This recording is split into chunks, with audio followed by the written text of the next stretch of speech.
Welcome to the Veterans Who Build show. Today's guest, we have a West Point graduate Army combat engineer officer with deployments to Germany and Afghanistan. Continued his career in the engineering space. Today is building bridges in Bolivia with Engineers in Action, where he is also organizing a veterans build opportunity in a few months from now, where veterans volunteer to build bridges with him in Bolivia. Really neat opportunity. Links will be in the comments. Quick shout out to our subscribers. Thank you to our listeners. Thank you as well. A reminder, please subscribe to our channels. A quick like or review or comment on our show really does a lot to help grow our channel. So please remember to do so. A quick shout out and thank you to our sponsor, Jet.Build. Ladies and gentlemen, without further ado, please welcome Alex Van Hout.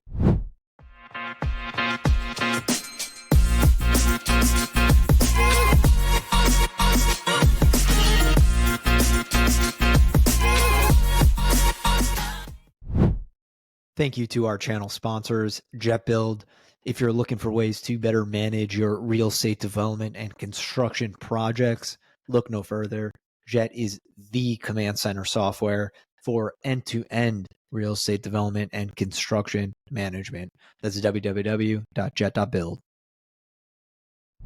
Alex, welcome to the show, man. Thank you for being here. No, thank you. Thank you. Nice to be here. Yeah, appreciate it. So today we got probably the most unique call-in location that I think we'll probably ever have on the show. Tell us where you're calling in from, Alex. Yeah. I'm talking to you from my apartment right now in Cochabamba, Bolivia.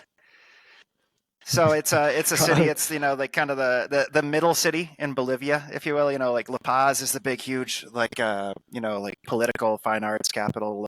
Santa Cruz is the economic city, and Cochabamba is the city in the mountains, halfway between the two. But it's a good place. So it's like a mountainous region, yeah. Yeah. Like Cochabamba itself is pretty flat, which is like why the city is here, right? Historically, like for like the hundreds of years before now, it was where they grew all the food for the people up in the mines and out in the mountains and stuff like that.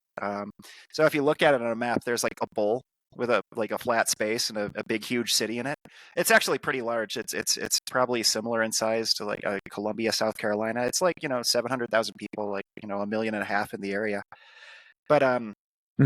But yeah, and then around it, it's just like Cochabamba ends, and there's only mountains for hundreds of miles. So it's a unique place. That's amazing, man. I hope to someday get there. And also, by the way, probably the coolest city name there is as well. So we got location and city name all in one. So that's awesome, man. I'm excited for us to get to that part of the story. Yeah.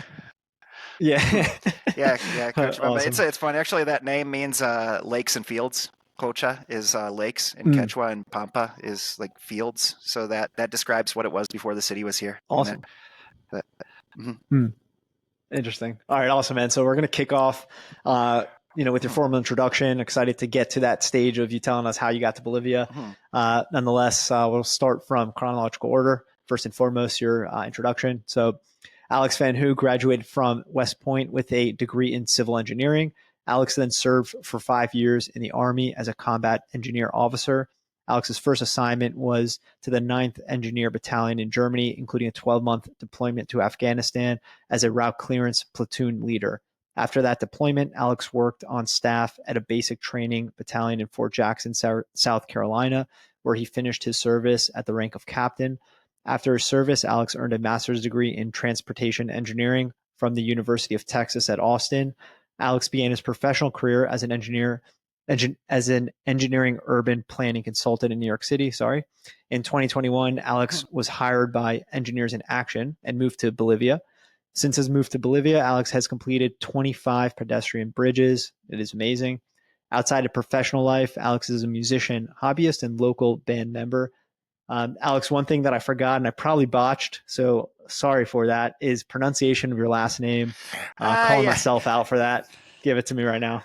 I hear so many different pronunciations. I wasn't actually going to say anything, but it's Van Hout. Yeah. Van Hout. Okay. But okay. Yeah. Just so not really that close, but I got the Van right. Yeah. Okay, good. I appreciate you being able to laugh at that, and sorry for the botch there. Oh, Um, try living awesome. in So Bolivia with as that last name, and yeah, but mhm, oh, I'm sure, yeah, man. I'm sure. yeah. Um, awesome. So, as our listeners know, and as you know, we like to kick off in chronological order. So, let's talk about where you grew up, what your childhood was like, and what in childhood led you to your service. Yeah, yeah. So I grew up in the town of Saline. It's a town near Ann Arbor, Michigan. So think Hmm.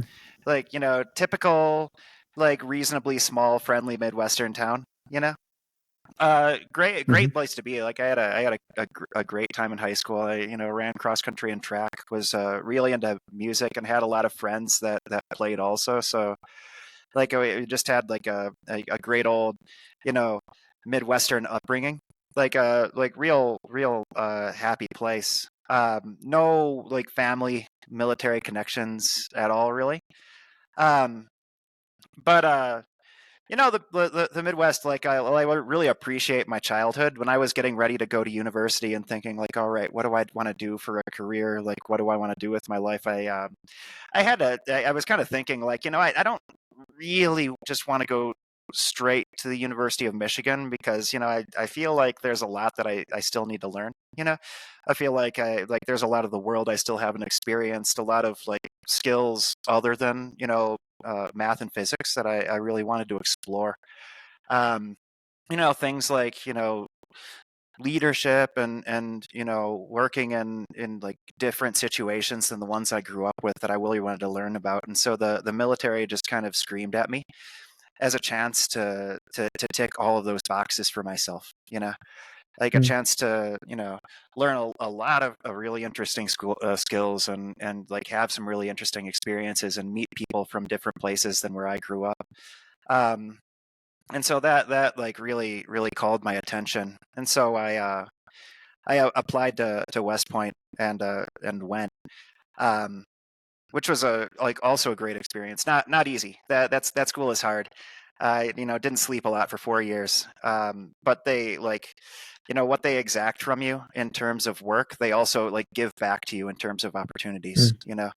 Like gotta like like yeah. I see you getting ready to ask a question. I'll Yeah, pause. But yeah, yeah. Thank you. yeah, So, yeah, but so first of all, I think I completely missed noting that on your yeah. introduction, and that is definitely something to note.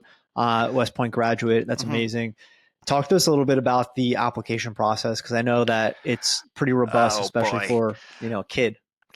Yeah, yeah. Like, kind of the way I think about the application process is like, if you can work through the bureaucracy of a West Point application, that's already probably like a pretty good sign for you as an officer, because it's a lot more paper than all the other universities I applied for.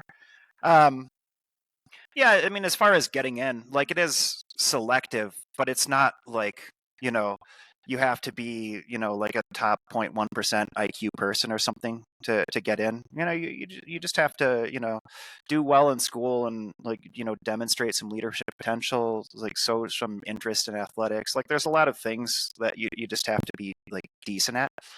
Mm. Um, and if there's not you know like I'm a genius and a super athlete, but I hate people and never want to be a leader. Like failing one of those situations. It's but the real challenge was like you've got to the application is a lot. You've got to like the application is long. There's a lot of essays to write. There's like you also have to get a medical examination from a Mm. doctor.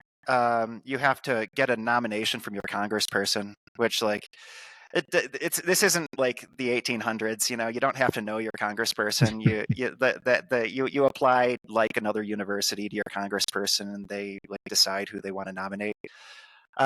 So it's not like it's not accessible. It's like there was nothing like absolutely remarkable like about me that made it possible to get through the application process, but it was like a lot of paper for a high Mm. schooler to manage, but like, what helped is like I really wanted it, so I kept up with all the different requirements and stuff like that. And, you know, definitely taught me a thing or two about like bureaucracy, paperwork and like dotting I's and crossing T's, but I mean, I like well what worth it. So yeah. Sure.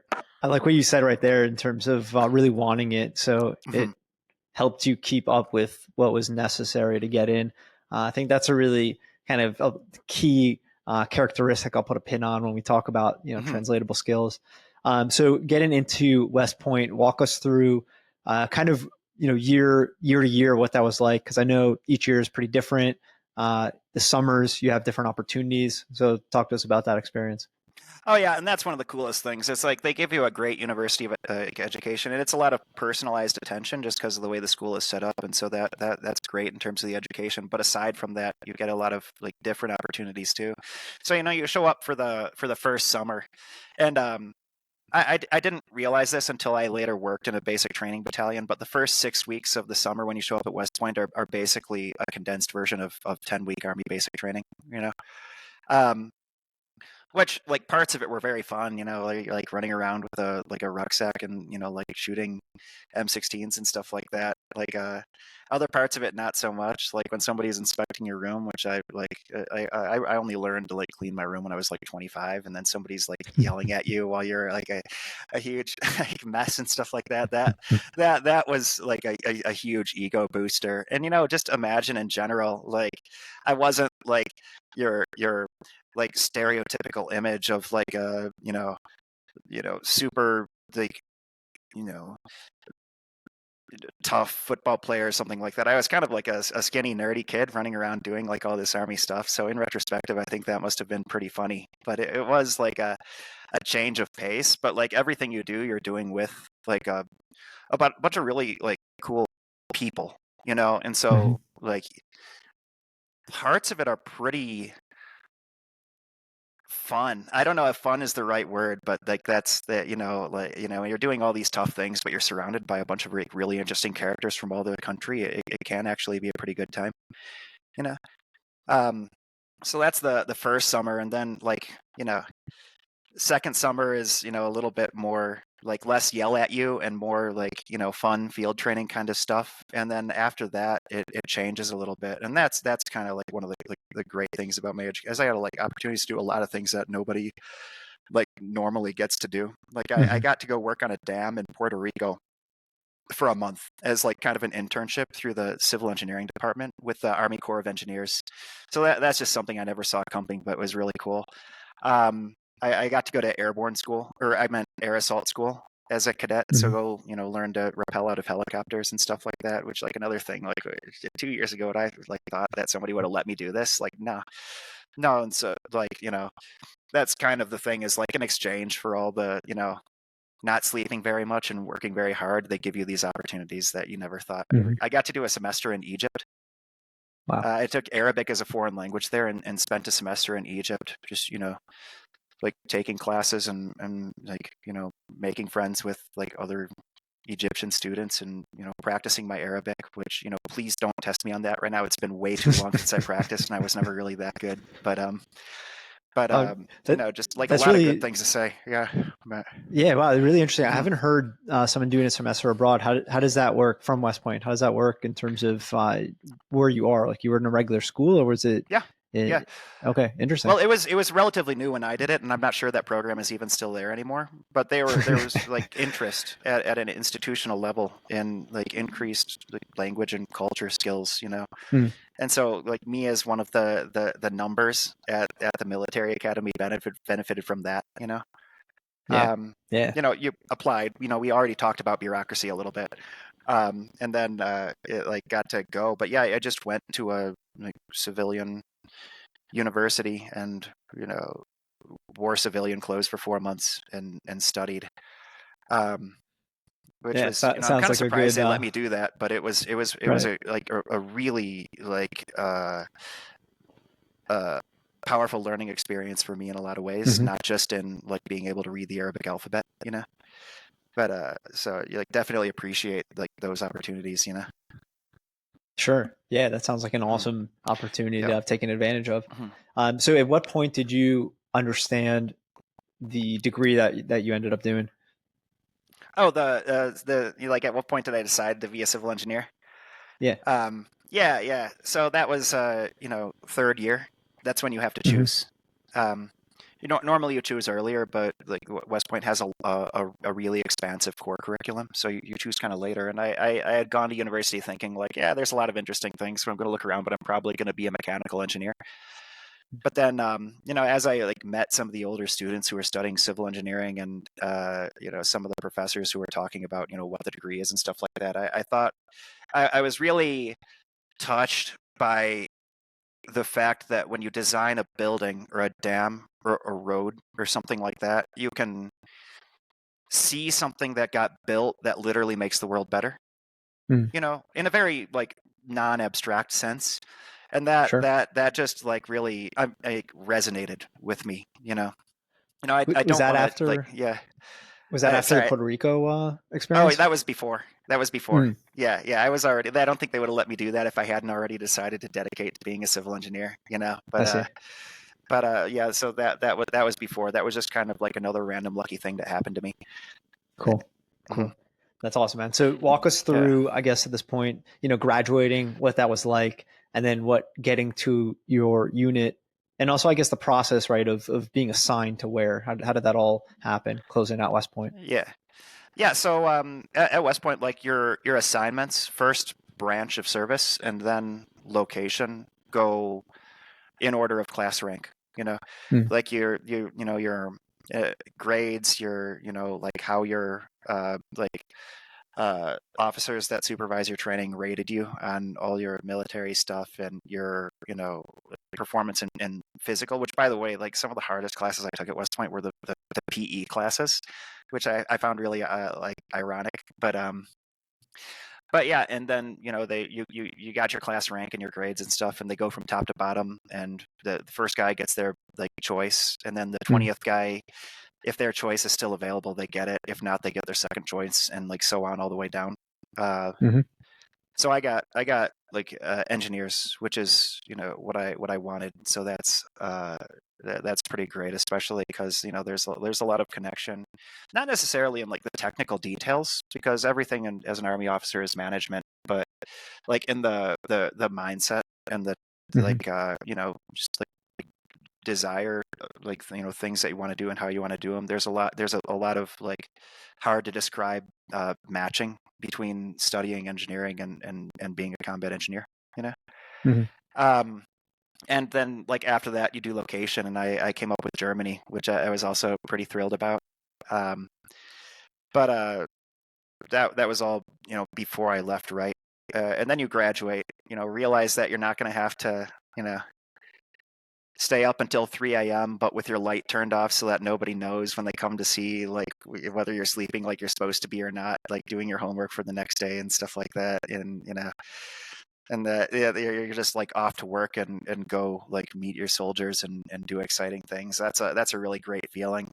Mm, Um, so, you graduate, took a month off, went to engineer officer school, which was so much more chill than West Point. It was basically, mm, like you show up with a bunch of your other like friends who just graduated from, West Point or ROTC or officer candidate school all over the country. Another really cool experience, because, you're working with some guys that are like 40-year-old National Guard guys. They're like just a completely different phase in life. So, you learn a lot from them too, mhm, Um, and yeah, like did that, learned the basics of engineer, like doctrine and technical knowledge and stuff like that. I had one buddy who got in a lot of trouble because he had a block of wood and a length of cord that they gave us to learn how to prep explosives, and he forgot to take it out of his backpack before he flew home for Thanksgiving. And and the security people at the airport found him, and he got questioned pretty hard about why he had like a training aid for Tough. how to prepare to blow things up with C4 in his backpack. And he actually, Tough like, they let him spot. go. Like, yeah, they like when he explained and like why and who and what he was doing and everything like that. They did let him have it. At the end of the day, it's just a block of Yeah. wood. But that made me laugh really hard. Um, but yeah, then graduated that class, and then all the blocks were checked, and I went off to my first unit, which is like really where things changed. You know, Mhm. Where that's was that training that's where course? you actually start learning about that. That was in Fort Leonard Wood, Missouri. Mm, So um, about 3 hours from St. Louis, Missouri, towards mhm. the middle of nowhere. Um, yeah, yeah, beautiful place. Really good, and this is strangely specific. Really good donuts and really good Korean food. just because of Pretty random, yeah. the populations of people who come and go from military bases, Mm, but like small environment, it was fun to be there with like a our group, like our class group, like that was a fun experience. But like apart from there, it was mostly, I hope you like to hike mhm. and fish, or else you're kind of out of luck, But What was what yeah. were those blocks of time? So like you finished West Point, said you took a month off. Then when did you start Mhm. this training element? And then when did you deploy to Germany? Yeah. So being more exact, I graduated in May, took June off. In Hmm. July, I actually went to airborne school, learned to jump out of airplanes, which was like also fun. Um, and then from August to December is when I was in the basic officer course. That's a Hmm. 4 month thing for brand new lieutenants who are just entering the military. And so like right at the end of December, like right after Christmas, is when I arrived at Germany. Which is kind of funny because I arrived and nobody was there. Like nobody was at my unit because they were all on leave, right? It was right, and so I pretty much like showed up with no idea what was going on and got stuck on staff duty right away, which means I was the stick around in the office all night and answer the phone in case there's a really big problem guy. Mm. that, and after New Year's is when I actually met everybody and got started. Um, but yeah, and it was an intense like situation to get started into. Oh, my cat wants to say hi. This is my cat Michigan. Yeah. If you're listening on audio, you can't see him, but he got bored and came up here. But but yeah, so I arrived and they were preparing to go to Afghanistan in July, right? And so Hmm. I showed up and it was like, all right, welcome. This is how things work. Um, we have a month-long training exercise in Grafenwehr, which is big, huge training complex in like the forest in Germany. It's a month long, and we are going to go in 3 weeks. So start getting your platoon ready.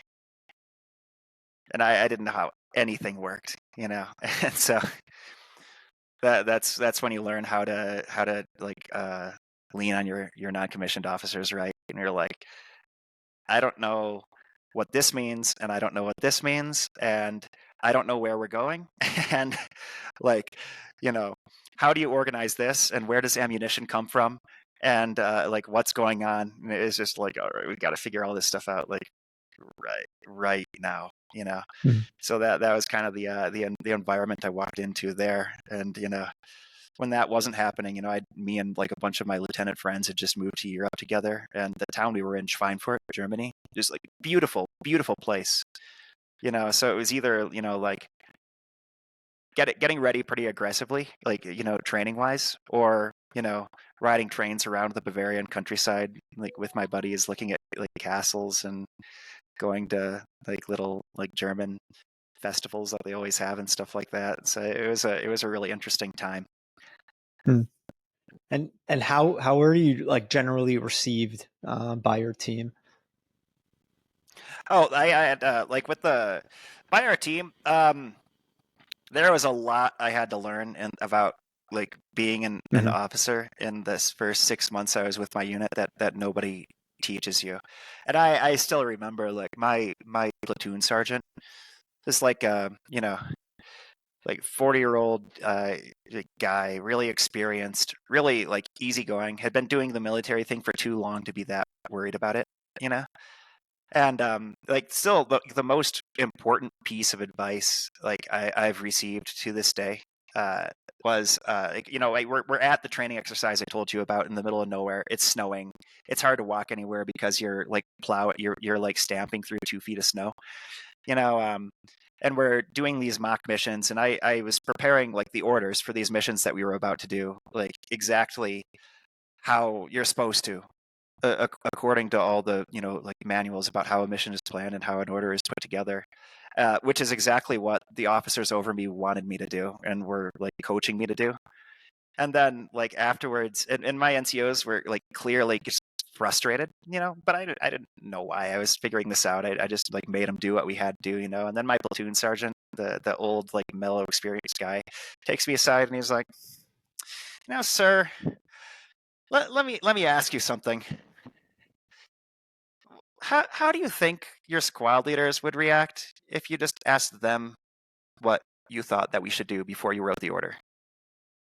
It was like not exact words, but it was something along those lines. So I was like, that's a very reasonable piece of feed, which I thought, like, if you're working with a bunch of guys who have been doing this for 12 years and you've been doing this for 3 months, that's a very reasonable, like, piece of feedback to give.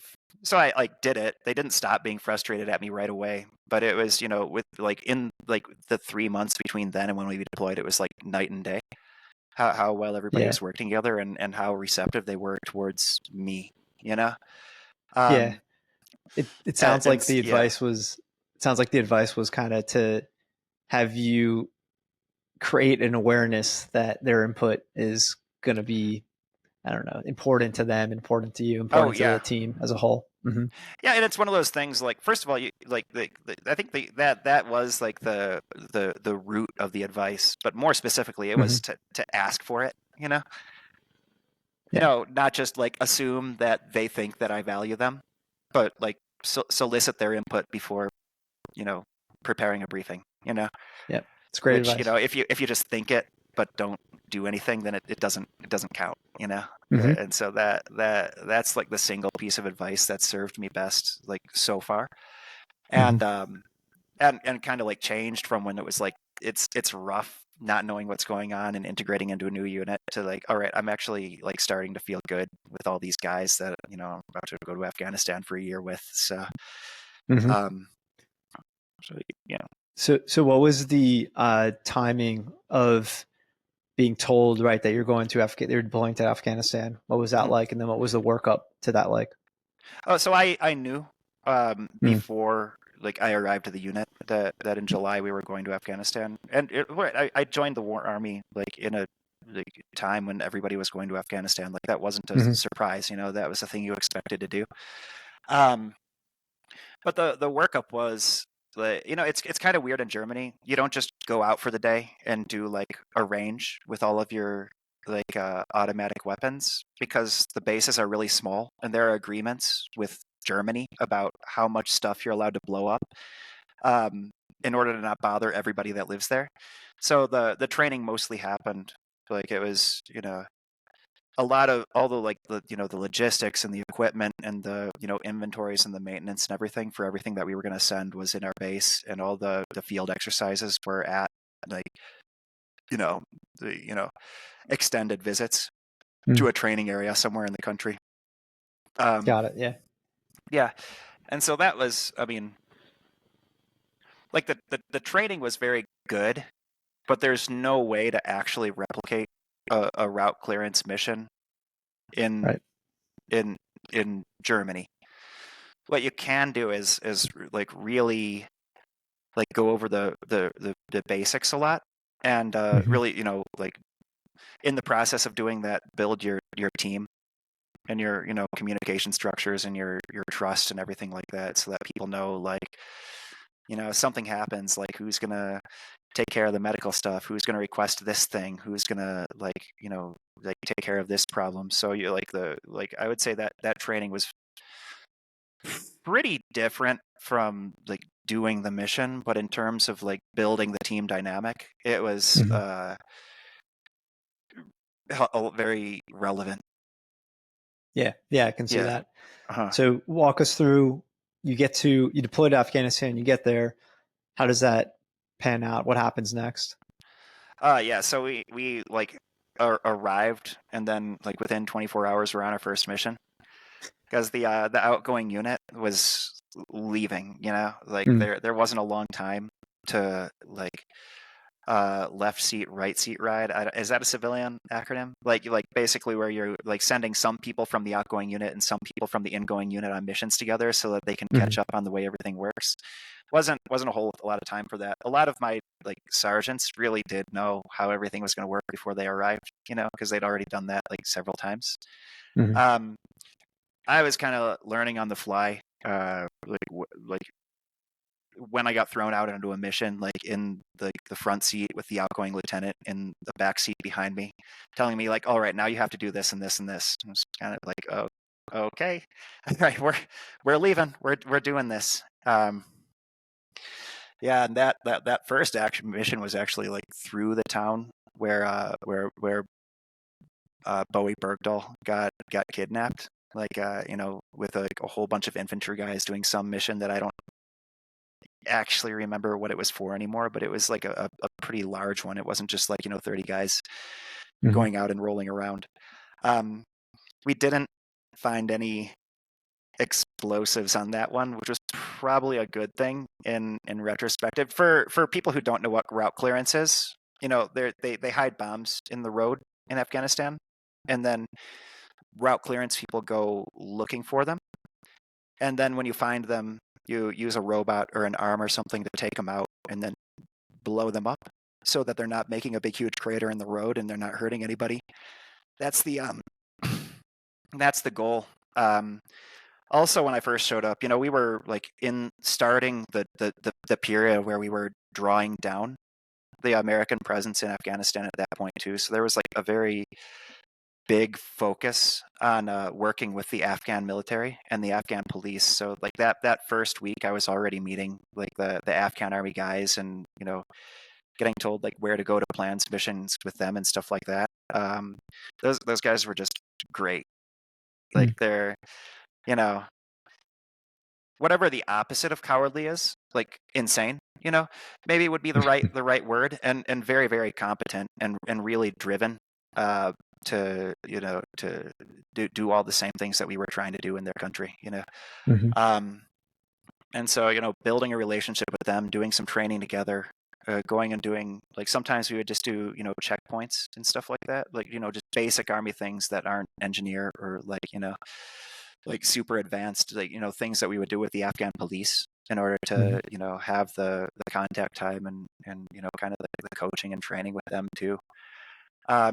Actually, that element of what we were doing in Afghanistan, where it was never just us alone, there was always like we were always involving people from Afghanistan. That is a thing that like 10 years later when I came to Bolivia proved relevant. That you just wanted to skip forward a whole lot of time where it doesn't really affect anything, and then suddenly it does like benefit you. But yeah, and that was that. Lots of interesting stories from Afghanistan though. Get to it's really fun to see the big huge cloud of dust when you blow up a bomb that you pulled out of the road. The like sometimes it got cold and snowy in Afghanistan, and I remember driving all over trucks through like icy rivers, and then right in the middle of where you have to cross, there's an Afghan guy with a pickup truck bed like full of like chickens, like frozen chickens, carrying them from one town to another. And so you've been blocking the way to cross the road, so you're like there with your interpreter, and it's like probably like 15 degrees outside and you're Fahrenheit, and you're trying to figure out how to get this guy's pickup truck full of frozen chicken unstuck. It's just, you like most of the time it's pretty boring. Most of the time you're planning missions and going really really slow, and nothing happens. And then the challenge is, how do you keep people like engaged and focused and stuff like that when most of the time like nothing is going on, like so that people don't get complacent, and then like the little moments where something weird happens just stick with you. Sure. But what was the frequency to doing these route clearances or working with the Afghan police? Yeah, I would say like we had days off. Like most days we were going and doing something. Less in the winter just because everything kind of slows down. But it was if we went like the only times we would go like a week without doing anything outside the base would be like if the weather wouldn't permit, if there was just no way, too much snow, too many clouds, that kind of thing. Other than that, like as much as possible, and then if we didn't have like anything to do with those guys, we would get a couple of training aids and go over to their like side of the base where their little like like compound was, and set up a little training exercise and teach them how to use some of the equipment that we were using together. And so that was like beneficial, and sometimes that was valuable because like there might be a piece of equipment that they hadn't used before that we were like training them how to use. And sometimes it was beneficial just because you're putting the Afghan sergeants with the American sergeants, and they're like there's some like learning that goes on. I wouldn't say necessarily all one direction. I think that obviously like we were the ones who were leaving, but you learn a lot about how to like act with Afghan people from the army guys who are a little bit get you a little bit more and are a little bit more on your side, and had worked with other Americans before and know the game, as opposed to a guy who you run into in the middle of nowhere who's just you're not seeing eye to eye if you haven't had that experience before. Totally. So how long of deployment was that overall? 1 year. Yeah, it It's 1 was year. it was Okay, a year. Yeah. Yeah, and then came back and had another year in Germany after that, which was just fantastic. But we were closing the base we were at. Like the base's time came up. They decided it wasn't one that they needed anymore, and I became a company XO, which put me right in the middle of all the logistical action. Which, if I made that sound exciting by accident, then I apologize. Wait, this was Yeah. this was in Yeah. Afghanistan? Oh, this is after we came back. After you I came was a back. platoon leader like through the whole deployment in Afghanistan, Mhm. which was great because platoon you don't stay platoon. It's 12 to 18 month job, and so for me to have 18 months as a platoon leader, including 12 months at deployed, was really pretty special. That Mhm. was that was like a thing that I was lucky to be able to have as part of my time in the military. And why do you say that? Oh, because when you join the army, you're dreaming about carrying a radio and having a bunch of guys and walking around doing missions and like talking to Afghan people and doing all that like on the ground stuff. A lot of Mhm. your job as an officer is making the machinery of the army like work. Like the logistics, the supply, the scheduling, the operations, the plans, everything like that. That's what you spend most of your time on, right? And so for me to spend the full 12 months I was in Afghanistan, like leading men on missions, Mhm. was a fantastic experience, right? Like, Yeah, and something that that you need a absolutely. little bit of luck in order to fall into. So, Sure, but, sure. Yeah, no, I'm totally with you. I wanted people to hear your perspective, and that's a great one to have. So when you say right, closing the base, that was the Afghanistan base that you guys closed out? the German one, Oh, the base okay, we were yeah, on in yeah, yeah. Germany. Yeah, sorry, I see. I started jumping a little bit. Yeah, no worries. So what was closing out the Germany base like? you know, it's already a pain to inventory like everything that you have. But if you have to inventory it and send it all somewhere, like depending on where the army needs it most, and then you're finding a bunch of stuff from the 70s that nobody like knows what it is, and everybody in the unit needs another assignments, like needs an assignment to another unit that's not coming at the time, like when like the way that army career timelines work would say that they get sent somewhere, like you know like it's all that taught me about it. If if my platoon leader time gave me a chance to practice like communicating and leading people and stuff like that, then the time afterwards taught me about administration.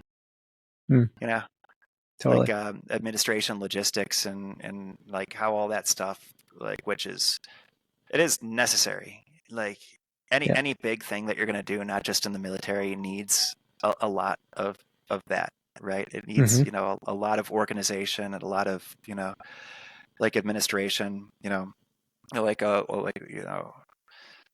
all of our construction projects are more logistics than construction, at least Hmm. from my perspective.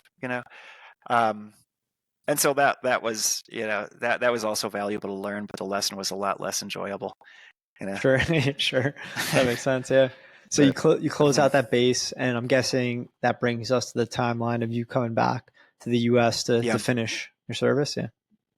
Yeah. And so I was changing units earlier than I should have been. So got sent to Fort Jackson, South Carolina, to work in basic training, which, like, being completely honest, I actually, like, I got my orders that said, Fort Jackson in Columbia, South Carolina, and I had to go online and look and see where Columbia, South Carolina was, Mm-hmm. because I didn't even know, like, where the city was that I was about to move to. It's actually a pretty big city, like Cochabamba.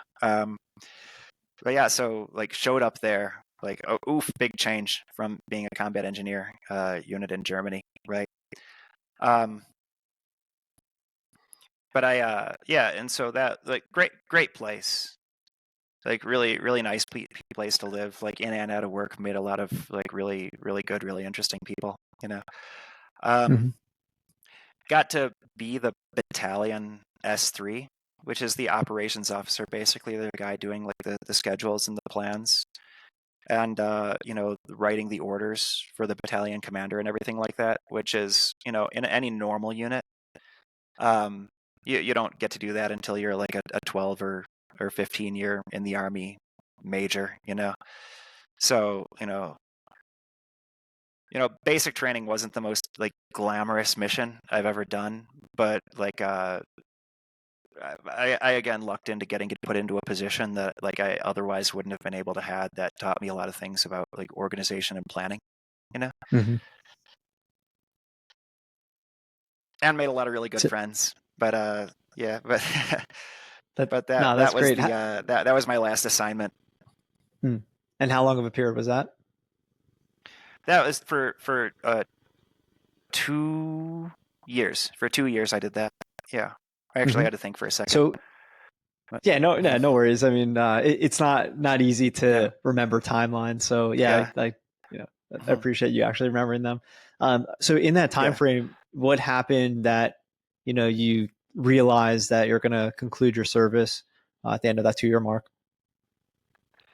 It was a lot of reflection, right? Because there came a point where I had to decide, like, am I going to take orders to captain's career course, which would, lock me in for a few years and be a clear step, like, up the ladder, or not. So it was kind of like, commit to like, several more years and take this seriously, Mm-hmm. or leave now.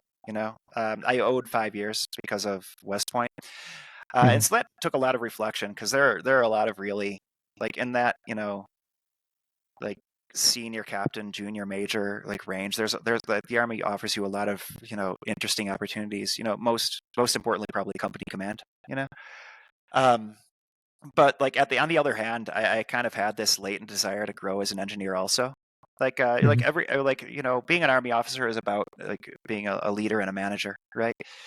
And so, except in some very, like, exceptional cases, you're not gonna, like, focus on the technical aspects of engineering. And that Mm-hmm. was kind of like a thing that I wanted to explore, like, personally, you know. And then I also thought, if a lot of, the leadership and administration, logistics, planning, like, a lot of these things that officers do, you can also do as an engineer, right? And you're still Mm-hmm. helping people, at least in my opinion. And so, like, at the end of the day, like, kind of the desire to explore like, the side of me that was still really interested in civil engineering, like, kind of won. And I Yeah. decided to leave the military and go to grad school in order to, like, pick back up with that. Yeah, all of that makes a lot of sense. A lot of great Mhm. reflection and realizing what you wanted to do. So walk us through that process of literally finishing your service and transitioning into civilian life. Yeah. Um, so, I mean, that was, like, transitioning is, like, it's a really big life decision that, like, kind of, you know just sputters into a non-glamorous, like, bureaucratic process. Like, you put in your paperwork, like, at least 6 months in advance, and, go have a meeting with the brigade commander to make sure that, like, you're aware of the opportunities that you have in the military if you decide to stay. Um, show up on your last day of work with a 3-day beard and call your battalion commander by his first name just because they can't do anything about it, and then and then and then leave, you know. And then and then things started changing really fast. Like you know, I actually, like, right when I got out, I left the army in May and was starting grad school in August.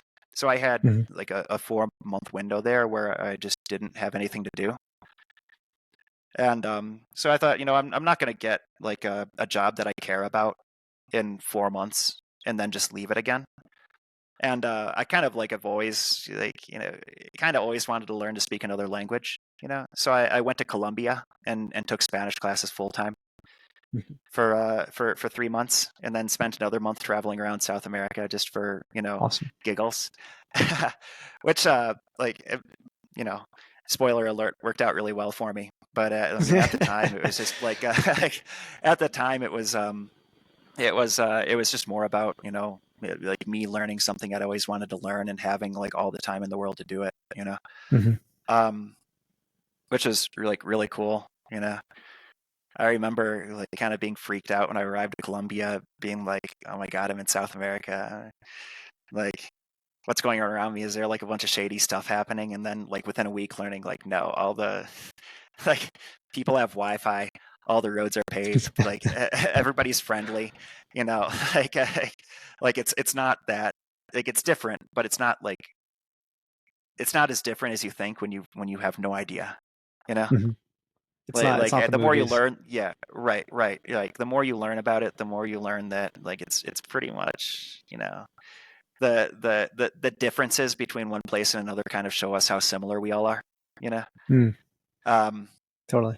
yeah, that was an absolute like blast. Traveled around a little bit, like saw like some naturey stuff and like some like where the coffee comes from, like some big Mm, cities. Like it was a huge adventure, but I was like taking Spanish classes 4 hours a day and then going back to do my homework at night and all that kind of stuff. So it was like I get bored after a few weeks if I don't have something to do. sure. But like being there to learn, made it a blast. Um, Yeah. Yeah. That yeah, sounds like af- sounds like a really awesome experience. Out of curiosity, yeah. because obviously what comes next is you're going to start school. So Mhm. you must have decided and realized that while you're still enlisted, right? While you're still in Yep. service. What was that? What was that like? I guess applying to school. Yeah. Well, I knew I had to go to grad school because like Mm, I like had been 5 years out of undergrad and kind of lost touch with you know engineering a little bit, mm, and wanted to like study, specialize a little bit, and kind of jump back into it like that.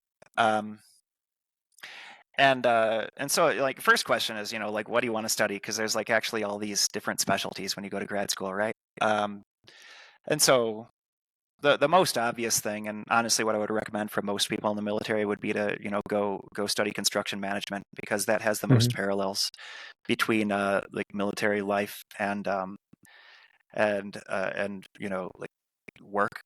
uh, mm, but I kind of wanted to study transportation because I thought like trains and airports and highways and like cities and all that stuff were really interesting, and that thinking about how people move around and how people get from where they need to be to where they need to be next, and what infrastructure that takes, like that was all really fascinating to me. So I kind of just took a sharp left turn and decided to study transportation engineering, mm, which also has a lot of parallels with urban planning and other fields, which makes it interesting because you have to learn other mindsets than mm, the basic ones that they teach you in engineering undergrad, right?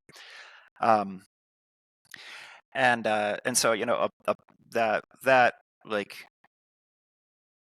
basically I was thinking like, well, what field do I want to study? Like water's really exciting, like transportation's really exciting, and so I was talking to a buddy about it, and he was like, Alex, you sound really excited when you talk about transportation. mm. Like you got to think about that. That's And awesome. yeah, and so like with that feedback, I realized like yeah, I think it is really cool, and if I don't study that, I will then feel like I should have. you know? And so, right, I did. So those were the programs that I applied to. Um, got accepted to a few, decided to go to the University of Texas, Mm-hmm. which is a wonderful university and a great place to learn. My professor actually, and I didn't know this until I showed up to start school, was incredible person, like huge role model. Shout out Randy Makamel, is his name. Like a really good researcher, really good teacher. The most Texan old man that I've ever met. And he was actually like a retired colonel from the Army Reserves, and that was something I didn't know until I arrived. So that I think that helped me because like I was definitely the only ex-military student showing up for grad school, like in their engineering part there, except for another guy who was actually like going to grad school in order to then go teach at West Point, um, which was kind of fun. But I think that helped too because he was like a big deal in the academic world, but also like got like the you know what the military is and Mm-hmm. you know where I came from and like what I knew and what I didn't, you know. Yeah, so Um, you touched on a few things that I want to kind of pick your brain on and ask about. mhm, So, now in your story here, we're at this transition. You're about to start school, or you just have started school. Thinking about your story and what you did in terms of finishing your service, going to a different place, right? Colombia in the mhm. circumstance, doing something there, right? Learning Spanish, but then also Yep. taking time to travel with a plan, right? So all of what you just Mhm, said, like in my perspective, is really textbook in terms of how to transition to the best that one can, mhm. right? So, for you, looking back in hindsight, would you agree with that? Would you do anything different? Like, what was that transition period for you like for you? And, what advice would you give your younger self, if anything different even? Yeah, so I don't know that I would actually really change anything about my Mm. transition. Um, but I think like I had things that I wanted to do, like a backlog of things that I Mm-hmm. wanted to do, waiting for when I got out. And so for me, the transition was pretty natural because, Yeah. I started on the backlog and was, like off to a good start. And like for me personally, like um I felt good leaving and having like stuff to do, you know. Mm-hmm. Actually, like in the time between when I finished all the Spanish classes in Colombia and started grad school in Texas, I kind of learned about myself that I can just, go around exploring and seeing things just for the sake of enjoyment for about Mm-hmm. 4 weeks. About 4 weeks, and then I start Yeah. like, like craving like like something to be working on, you know. Mm-hmm. I think for a lot of people, like a lot of people really value a sabbatical. Um, and so if I were to give myself a piece of advice, which I personally would not have taken, it would be to remember that like your career lasts until you're like 60 or 70. Mm-hmm. So if you're not sure, um, don't rush into a half-baked decision, you know? I would say like, it is fine to take the time that you need. Your career is going to last 40 or 50 years. You can uh, uh, you can sabbatical one of them Mm-hmm. if that's what you need in order to put yourself on the path that that's gonna make you feel more alive later. Yeah. Um, like I Yeah. said, I actually wouldn't have taken that advice, but that is the advice that I would give. Um, I mean, yeah, yeah, listen, I'm totally yeah, with you. I mean, first of all, I think it yeah. was a great way to put it in terms of backlog, right? Meaning you Hmm. actually started this thought process before you finished so that when you did finish your Yeah. service, you weren't just sitting around wondering what to do. So I think that's a really good way to put it. Hmm. Second is I think 4 weeks. I mean, I'm 100% with you, man. Like I got a 4 week Yeah. limit as well. And Hmm. then last thing that you just said, the sabbatical, also easier to say things than to actually do them. Hmm. Nonetheless, it's really good advice. Yeah. Yeah. And like but yeah. So I went to grad school. Mm, Learned like a lot. Like it was really like fascinating. And I was like like going through a lot of life changes, just showing up to class today, and talking about like how highways work, and like how to estimate how many people flow from what part of a city to another part of the city. It was all like new and exciting for me. mm, Um, I had sometimes on the really mathematical stuff, like a little bit of a tough time keeping up with mhm, the kids that had just come out of, I shouldn't call them kids, they were like 4 years younger than me and smarter than I was, but they had just come out of grad school and were like geniuses, or I mean undergrad, and were geniuses. mhm, But they help you if you ask for it, right? Um, and on the other hand, like I also like had a great time because I had already like worked in pretty challenging situations for five mhm. years, and so I found it like liberating. Like you have to work really hard, but I really appreciated the flow where like get into an engineering like burn, and go and like do math until 2 in the morning for a few days, and then like finish, and all your stuff is done for the week. So it's a Right. Wednesday, and you like hang out with your friends, or or something like that. I signed up for Brazilian jiu-jitsu. Don't get too excited. I know you had a black belt on the show before. That's not me. um but like and so like kind of I enjoyed the freedom to kind of like dabble in things, and Totally.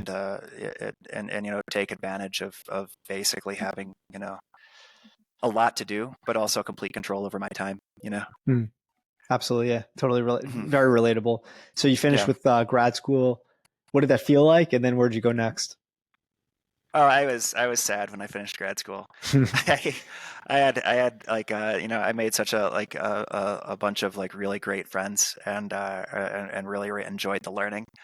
Um, and I really valued that. Not like I was sitting there like I should really just like flunk out of something so I can stick around for another year. But like I really valued that experience. But yeah, after that I moved to New York City to work with an engineering company called Arup, Mm, a consultancy, as an urban planning team as a transportation engineer. So that was also a complete change from grad school and from the military. Um, and also a pretty big change going from like a few years living in the South to like mhm. big city New York, which Yeah.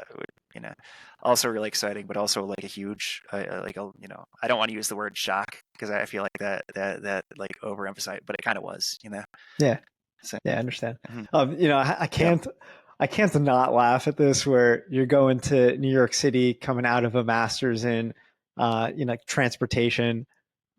What is Oh, it the was great. environment? Yeah. What is that environment like being in New York City Oh, it's for a the, it's a yeah, fantastic place to be a transportation engineer because right. you're like obviously you have to work on like intersections and traffic studies and highways and stuff like that, but you're also looking at subway stations and Hmm. airports, and bike lanes. I had a few projects looking at bike lanes in New York City. Um, Ports, just every piece of infrastructure that you can Hmm. imagine is important in New York Yeah. City. So your work is very diverse. It's still mostly like you know traffic counts or people counts and statistics and analyzing things and trends and stuff like that. But it was really cool to be able to work on so many different types of infrastructure on that Hmm. job. Whereas like if I Yeah. had moved back to Michigan or something like that, it would probably been a lot of work on like you know highways and stuff like that. Hmm. Which that, so yeah, good place to be a traffic engineer. Yeah, But sure. I mean, I would imagine mhm. it's got to be top, Yeah. top, few places Mhm. to do that. Yeah. So from there, you end up segueing into where you're at now. So talk to us about that process and Yeah. where you are and what you're doing. Yeah. So I worked at AirUp for 4 years. I feel like it's worth mentioning. I don't know, like time is getting a Sure. little low, but that was when I learned that being in the military doesn't teach you everything. You know, that's like kind of working at Arup is where I learned that you may learn a lot of soft skills, but you still have to put in your time. You know, you have to like learn how to be a peon, learn how the dynamic and the relationships of consulting work, and learn like the like necessary like fundamentals of the business that you're in. Um, Mm-hmm. and so that was in consulting specifically, it's learning to think to like more about like interpreting the needs of your boss or your client as opposed to like giving instructions to groups of people. That was the big like mindset change that I had to make there. um, that kind of taught me that like the military gives you a lot of things, but you also have to be ready to like take it easy for a little bit, focus on learning the fundamentals and pay attention so that you learn the new game where you're working there like then. But Arup was a great company with a lot of like programs to support employees who wanted to like research topics of interest or help out with things to have impact outside your work. And so through that, I got involved with at the time it was Bridges to Prosperity was the organization. Because they had a setup between Arup and the University of Toronto, where there was a team of students at the University of Toronto who would travel to build a pedestrian bridge in Bolivia, and Arup like partnered with them to provide the professional mentors who would travel with the team. And so I said, well, I've never heard of that before, but that sounds really cool. So I expressed an interest in that, and along with a whole lot of other people, like, got picked probably mostly because I spoke Spanish. Definitely not because I knew anything about constructing bridges. you know but I had a lot of experience traveling around South America and knew the language, right? So I went along along with an English guy who really did know everything about construction, you know and we were in a small rural community in Bolivia with this group of Canadian students working on this bridge project, and that was just an incredible experience. Like going from New York City to rural Bolivian farming community, doing manual labor, building a bridge, which is like not a very big project, but sure makes a big difference for the people that are living there. Working with these Canadian students, that was not that it was easy, because I probably lost like 10 or 15 pounds like just during that, like the 2 weeks I was there helping out on the project, from the like extreme physical labor. But it was like a really magical experience, and the project was really important. Like I found that really impressive. Um, and then a few years later, it's the middle of COVID, and I'm on their email list, and I get an email that they're looking for a new program manager in Bolivia. And I said, like, oh, that sounds. Let's look at the job description. Oh, that sounds really interesting. Yeah, the person has to be like comfortable sleeping outside, like used to traveling, like speak Spanish, preferably a civil engineer. I know some like logistics and management experience. Like, and I was like, this actually seems like relevant. It's not just one of those goofy job postings that you see that looks really cool, and then you're like, all right, this isn't real. Applied, had an interview, got a job offer, and moved from New York City to Cochabamba 3 weeks later. Wow. And how long have you been there since? I've been here for 3.5 years now. Yeah, and the team has changed a lot since I've been here. Like when I came down, it was the middle of COVID, so not even volunteers were arriving. We just had 3 Bolivian stonemasons and me. So I was, like basically just driving around the country all over the place with them, like working with the people that lived in these communities and building these projects. Now we have like more masons. We've got another Bolivian engineer, like a young guy who's really smart, speaks English, like likes to travel, likes working with rural communities. A great guy. We've got an old Bolivian guy, old like mid-40s Bolivian engineer who worked in rural municipalities for 10 years before working for other NGOs for another 5 years, and then coming to work for us. So he knows everything about the processes for making one of these projects a reality. And it really is a lot, because none of these projects do we just go in and be like, you know what, I think this would be a good place for a project, and we're going to start it ourselves. That is not how things work in international development, at least if you do it properly. Like every project we build is an agreement between, like, first there's an agreement between us and the volunteers that are going to support the project. And then there's an agreement between us, the municipality, which is the lowest level of government that's big enough to have like a budget and a bulldozer and stuff like that, and the community that benefits from the project, and everybody pitches in. It's not just us, right? So everybody has to pitch in the piece that they're most adequately like able to contribute, right? So the people from the community, like they don't have a budget at the community level, but they set up a rotation to contribute people to the labor of the construction. They go and like collect rocks for the bridge. The municipality sends their machinery to help make it so that there's access to both sides of the project, so that trucks can actually get there to drop stuff off. They buy things that are really easy to buy in rural Bolivia, like bricks, cement, rebar, things like that.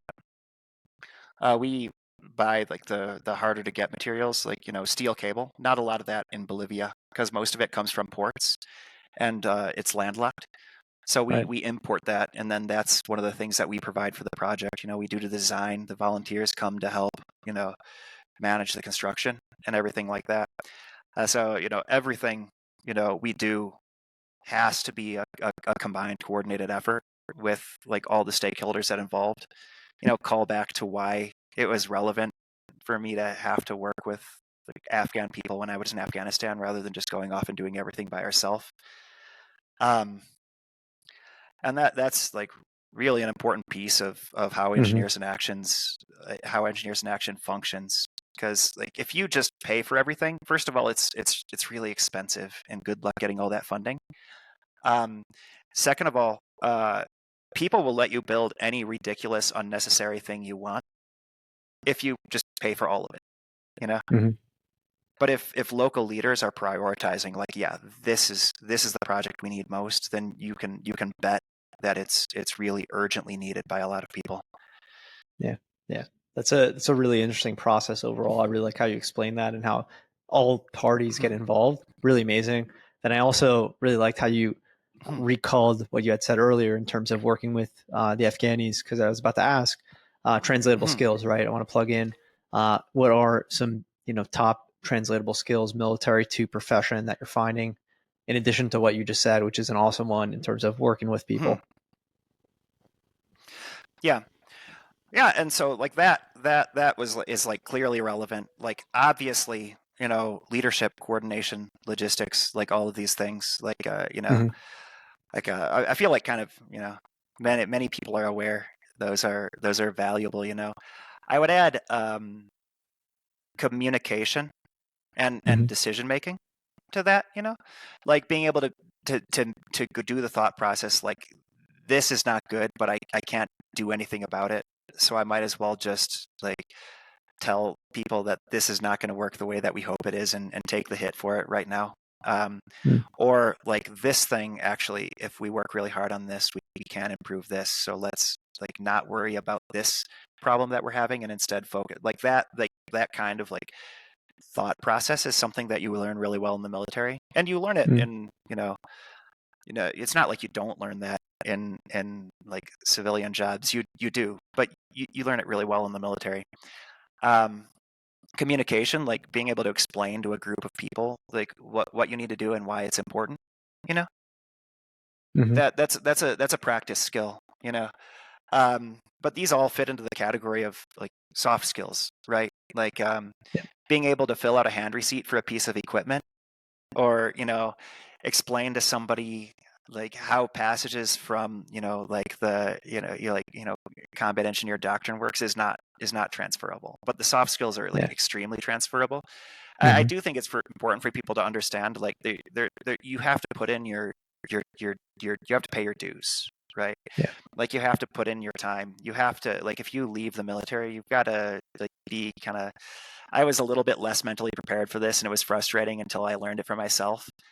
But like you got to put in your time and learn the basics in your new job before the soft skills pay off. You Mhm. know. That's a really important thing to highlight, and you actually Yeah. touched on that before. I was going to bring it up, so I'm glad that you did. Recognizing, okay, you have all these soft skills from your military service. Now you got to put in your time to kind of reintegrate and understand your trade and civilian profession, and now apply those soft skills against your trade. Yeah, and then recalling back to something I did earlier, like your career is really like very long. The 3 or 4 Mhm. years it takes to like learn the fundamentals of your like new career, or like, I don't know, 10 to, depending on what you do and like where you're at, I guess. They're not that much. It feels Mhm. like a lot when you're 28, like like that you really really want to do everything right now, but it's actually a small fraction of the time that you're going to spend in your career is the time that you're going to spend paying your dues and learning your craft, right? So I would say just, like, accept that and don't think that you have to get promoted too fast, Yeah. because later, like once you're mid-career is where the soft skills like start to pay off, and that matters. You know, Yeah. that's where it starts to make a difference. But I would, you know, if there was one piece of advice I could give to like new engineering consultant Alex, as opposed to transitioning from the military Alex, it would be like, Alex, like, a little bit of patience. You're Yeah. doing something that you haven't done before, and you can't like take off and fly and solve all the world's problems by yourself until you've paid your dues, and it's not that long. You know, Yeah. just Well said, man. focus on, yeah, right. So, Yeah, I completely agree. Well said. So closing out on the professional side, I want to give you a plug to highlight any career wins. And I know you have one in particular, so I want to remind you to please mention that. oh yeah. So I've been traveling this week. I actually just got back yesterday from an inauguration for the 25th bridge that I've worked on. As a foundation, like as an NGO, we've built something over 100 in the various countries where we work. But for me personally, it was number 25. So that was Congratulations, man. exciting. Yeah. But you go to these things, and it's you've been to like a couple dozen of these ceremonies already. It's still magical to see how happy all the people from the community and all the volunteers that have been working with them for 6 weeks are to have done the project together. Like, you just form bonds working on like doing a really challenging job like that Hmm. like really quickly, that are hard to replicate anywhere else. And so that's, even though I've seen it a few dozen times, it's still really magical to see like the happiness and the pride when people finish these projects. Totally. um yeah. And also, like, something I get asked is, like, if you want to get into a career in development, like, how do you get into that? And there's not many. It's not a big field. There's not that many jobs in international development. If you want to get into it, the right way to get into it is by volunteering. You know, Probably no one's going to hire you if you've never volunteered, and you've never, like, you know, especially if you've never volunteered at all, but particularly if you've never volunteered with them.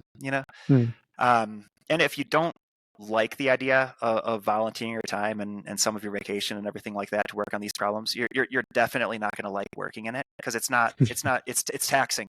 It's a lot Sure. of travel. It's a lot of like complicated negotiation with a lot of really disparate parties. Um, but anybody that wants to get into this kind of work, I would say, like, yeah, the military is excellent preparation, but you've got to like the idea of getting into it as a volunteer.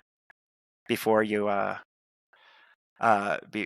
before you start thinking about it as a job, you know. Um, that's a generic piece of advice that I give a lot of people who ask me that. Um, but I am leading into something specific right now. There it is. We're actually we're actually working on putting together a project right now, and this one's like really exciting for me. But we're growing, right? We're trying to build more projects, and every one of our projects needs a group of volunteers on it. We're trying to put together a veteran build next April. Put together a team of like former military volunteers who come from like, I don't know, all different branches, all different parts of the U.S., the world, wherever they may live, and kind of assemble them as a crew to build one of our bridges. Hmm. And so, like, obviously that's exciting for me because I would love having a group of like fellow ex-military down here to build a project with me. Um, but if people are interested and if they have 2 weeks free in April, like please email me, because we would like love to get you involved, and like it'd be like a really cool chance to show some of my like brothers what we do down here. Totally, So, man. It's yeah. a really special experience, an opportunity. I'm going to have your information linked in the show notes. Mhm. So for any listener that's interested, or if any listener knows someone who may be interested, just send Alex's information their way, your way, and get involved. Sounds really awesome, man. Mhm. Awesome. So closing out the show, we're going to finish with two questions. First, we'll start with wellness practice. What does that look like for you? Yeah. So kind of like skipped this whole thing like before, but I'm really into music. That's kind of like my activity. And I kind of like to tell people, I probably use this story too often, but I had a couple friends that were really into surfing. And so I asked them, like, hey, why do you like surfing so much? And they're like, man, when you're on the ocean, it's just you and the waves. So I went and tried a surfing class, and I've never drunk that much salt water ever, and it was torture, you know. Like, but these guys really loved it. And then I realized, like, man, when I like play music, like, it's a full Mm, brain activity. It shuts everything else that you're worrying about off, at least while you're doing it, and kind of like brings you peace, for a short time, which is all you need. sure. But it's also a social activity, right? So it connects you with a lot of different people who are also interested in music, and it's a thing you do together, which is also like a thing that's really important. I think a thing that people miss when they leave the military is you have like a really close bond with a lot of people who you have like a lot of shared experience and a shared mission together with.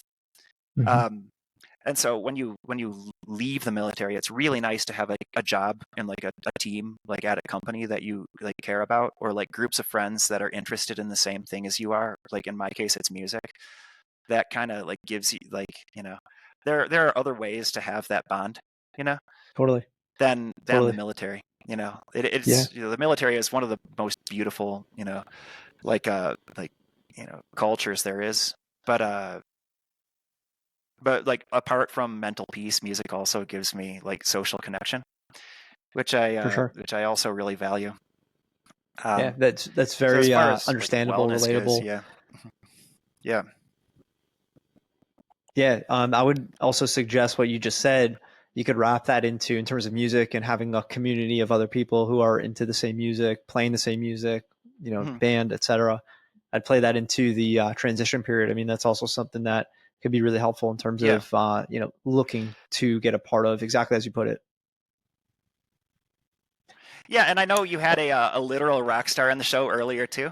I'm also not that, but I would also point out that like you don't have to be the best at everything. You know, Hmm. it's okay to do things just because they're fun and they make you feel good. You know, Yeah. and like especially coming out of like a competitive, like victory oriented military culture, I would just remind people like it's okay to do things just because they make you feel good and not because you're the best at them. So, Very well said, man. like, 100% agree. mhm, 100% agree. All right. yeah. Last but not least, any favorite book or books that you'd like to recommend? Yeah. So my book choices are kind of influenced by the fact that I have my parents' Audible password.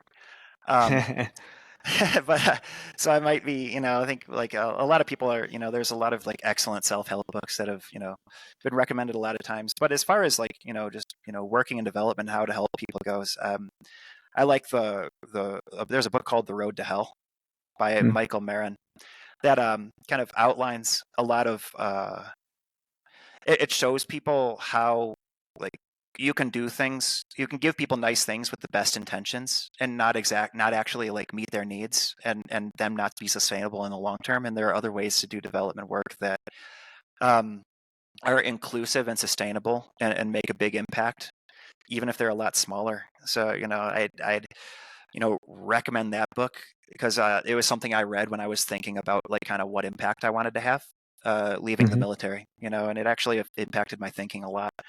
Um, I'm into biographies. Like I listened to I read a book called Team of Rivals that's about Abraham Lincoln and his like motley collection of political allies and enemies. And that man is, I'll tell you, he is like an impressive that he's exactly the right guy for the job that he was in because he was a fantastic leader, but also a conciliator and not like a violent, aggressive guy. He was really like pretty, like mild person, but like so not the personality that you would stereotypically think would be the guy to win a war, but exactly the person who they needed right then.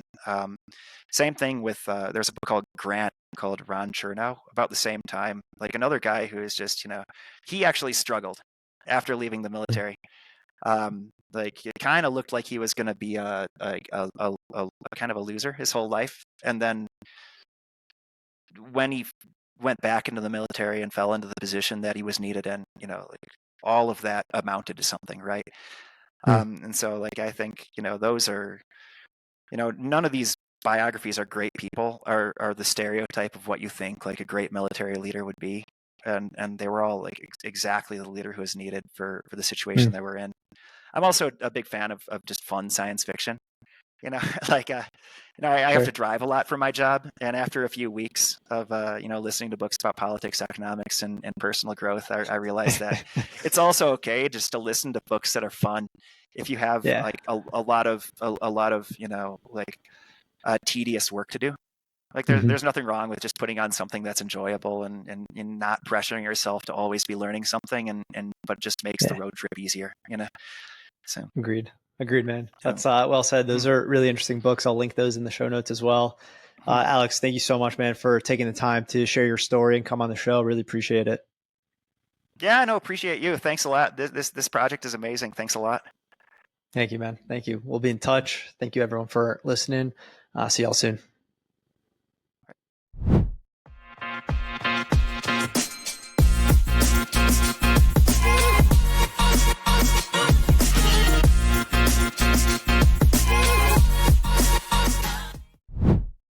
Thank you to our channel sponsors, Jet.Build. If you're looking for ways to better manage your real estate development and construction projects, look no further. Jet is the command center software for end-to-end real estate development and construction management. That's www.jet.build.